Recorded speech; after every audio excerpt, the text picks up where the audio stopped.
January 6th was a disgrace. American citizens attacked their own government. They used terrorism to try to stop a specific piece of domestic business they did not like. Fellow Americans beat and bloodied our own police. They stormed the Senate floor. They tried to hunt down the Speaker of the House. They built a gallows and chanted about murdering the Vice President. They did this because they'd been fed wild falsehoods by the most powerful man on earth. Because he was angry he'd lost an election. Former President Trump's actions preceded the riot were a disgraceful dereliction of duty. The House accused the former president of, quote, incitement. That is a specific term from the criminal law. Let me just put that aside for a moment and reiterate something I said weeks ago. There's no question, none, that President Trump is practically and morally responsible for provoking the events of the day. No question about it. The people who stormed this building believed they were acting on the wishes and instructions of their president. And having that belief was a foreseeable consequence of the growing crescendo of false statements, conspiracy theories, and reckless hyperbole, which the defeated president kept shouting into the largest megaphone on planet Earth. The issue is not only the president's intemperate language on January 6th. It is not just his endorsement of remarks in which an associate urged, quote, trial by combat. It was also the entire manufactured atmosphere of looming catastrophe, the increasingly wild myths about a reverse landslide election that was somehow being stolen, some secret coup by our now president. Now, I defended the president's right to bring any complaints to our legal system. The legal system spoke. The Electoral College spoke. As I stood up and said clearly at that time, the election was settled. It was over. But that just really opened a new chapter of even wilder, and more unfounded claims. The leader of the free world cannot spend weeks thundering that shadowy forces are stealing our country and then feign surprise when people believe him and do reckless things. Now, sadly, many politicians sometimes make overheated comments or use metaphors. We saw that unhinged listeners might take literally, but that was different. That's different from what we saw. This was an intensifying crescendo of conspiracy theories orchestrated by an outgoing president who seemed determined to either overturn the voters' decision or else torch our institutions on the way out. The unconscionable behavior did not end when the violence actually began. Whatever our ex-president claims he thought might happen that day, whatever reaction he says he meant to produce, by that afternoon, We know he was watching the same live television as the rest of us. A mob was assaulting the Capitol in his name. These criminals were carrying his banners, hanging his flags, and screaming their loyalty to him. It was obvious that only President Trump could end this. He was the only one who could. Former aides publicly begged him to do so. Loyal allies frantically called the administration. The president did not act swiftly. He did not do his job. He didn't take steps so federal law could be faithfully executed and order restored. No. Instead, according to public reports, he watched television happily, as the chaos unfolded. He kept pressing his scheme to overturn the election. Now, even after it was clear to any reasonable observer that Vice President Pence was in serious danger, even as the mob, carrying Trump banners, was beating cops and breaching perimeters, the president sent a further tweet attacking his own vice president. Now, predictably and foreseeably under the circumstances, members of the mob seem to interpret this as a further inspiration to lawlessness and violence, not surprisingly. Later, even when the president did half-heartedly begin calling for peace, he didn't call right away for the riot to end.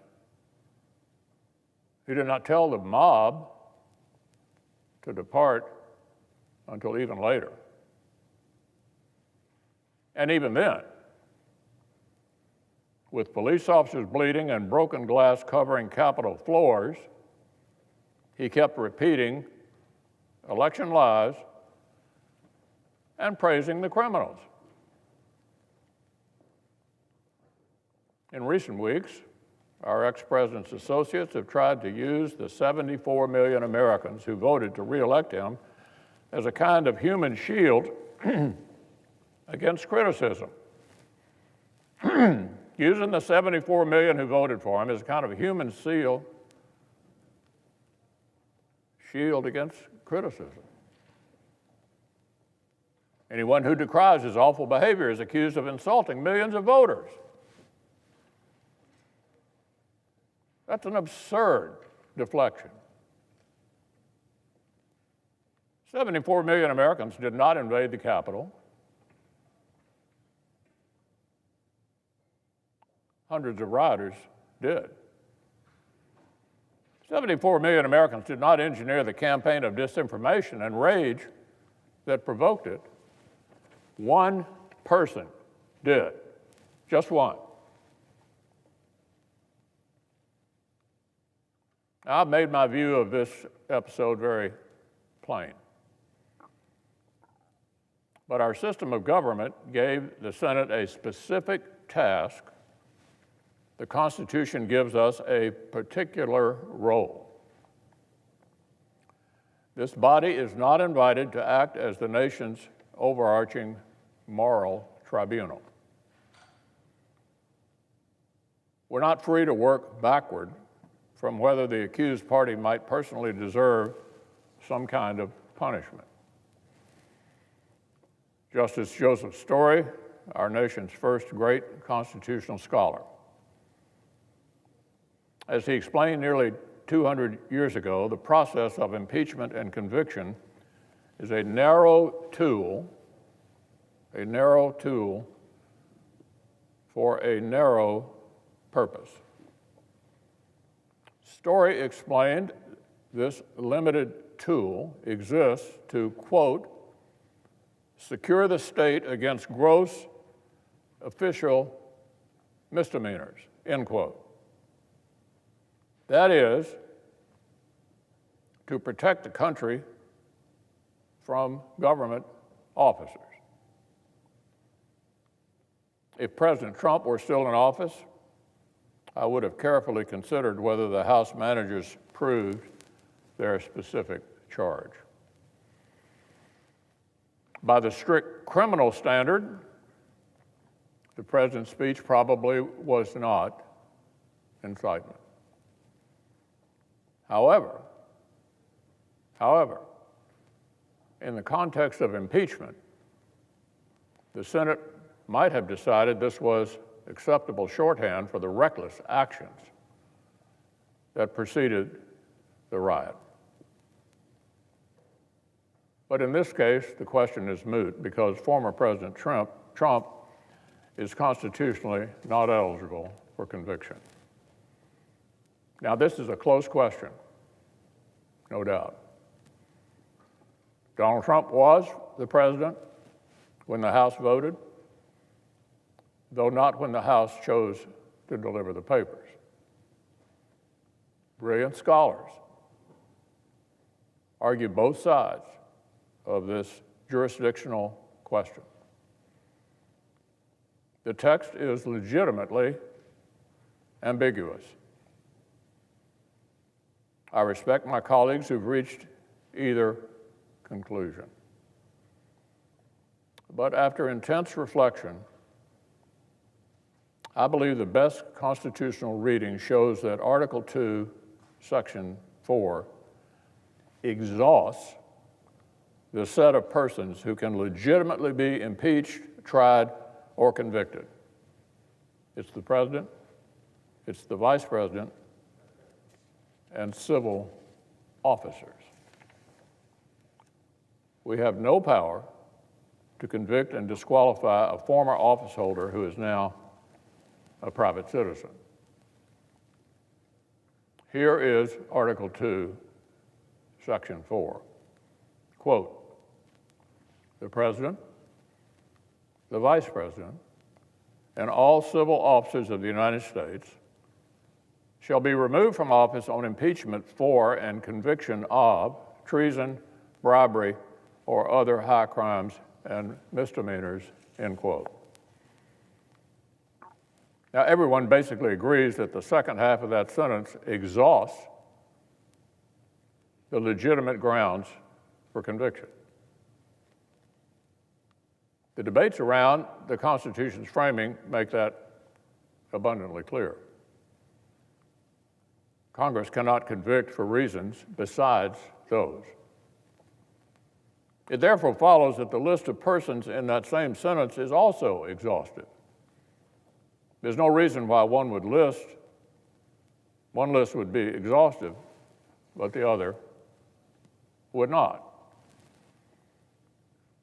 Article 2, Section 4 must limit both why impeachment and conviction can occur and to whom. And to whom. If this provision does not limit impeachment and conviction powers, then it has no limits at all. The House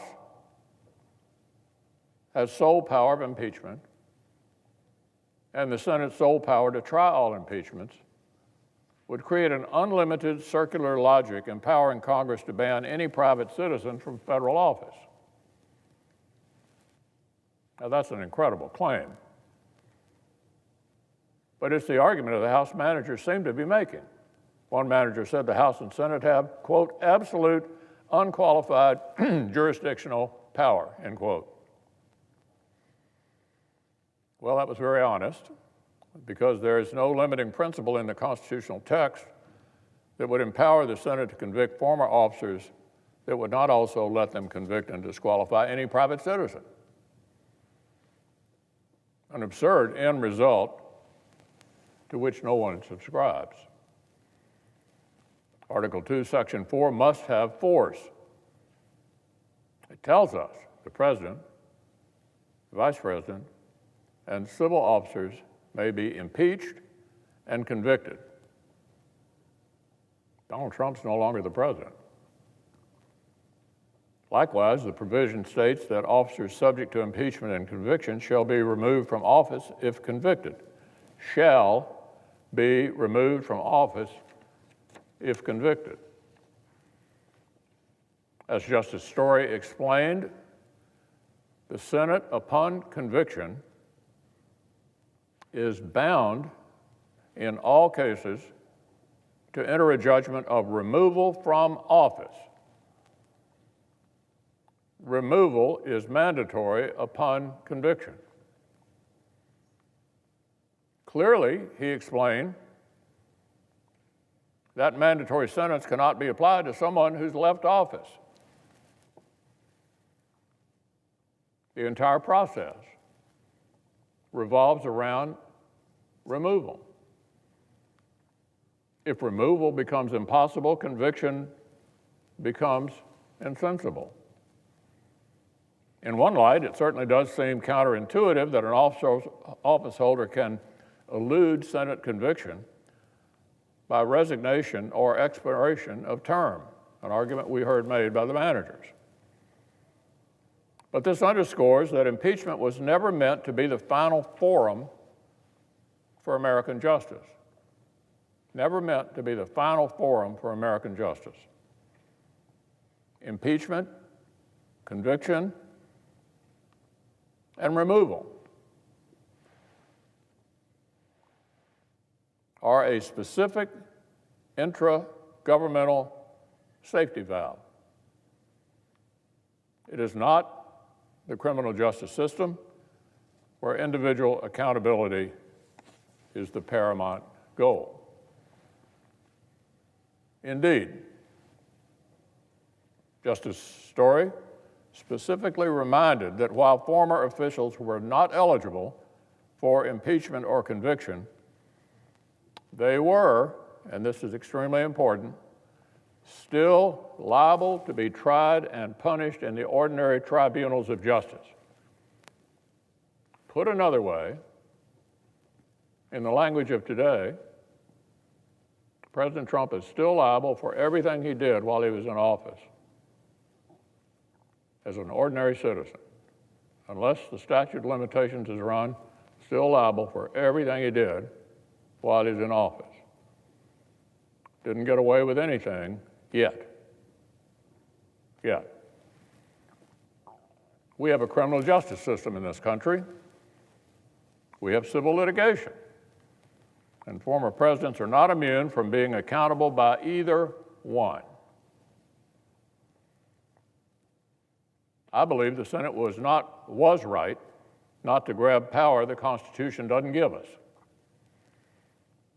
And the Senate was right not to entertain some light-speed sham process to try to outrun the loss of jurisdiction. It took both sides more than a week just to produce their pretrial briefs. Speaker Pelosi's own scheduling decisions conceded what President Biden publicly confirmed: a Senate verdict before Inauguration Day was never possible. Now, Mr. President, this has been a dispiriting time. But the Senate had done our duty. The framers' firewall held up again. On January the 6th, we returned to our posts and certified the election. We were uncowed. We were not intimidated. We finished the job. And since then, we resisted the clamor to defy our own constitutional guardrails in hot pursuit of a particular outcome. We refused to continue a cycle of recklessness by straining our own constitutional boundaries in response. The Senate's decision today does not condone anything that happened on or before that terrible day. It simply shows that senators did what the former president failed to do. We put our constitutional duty first.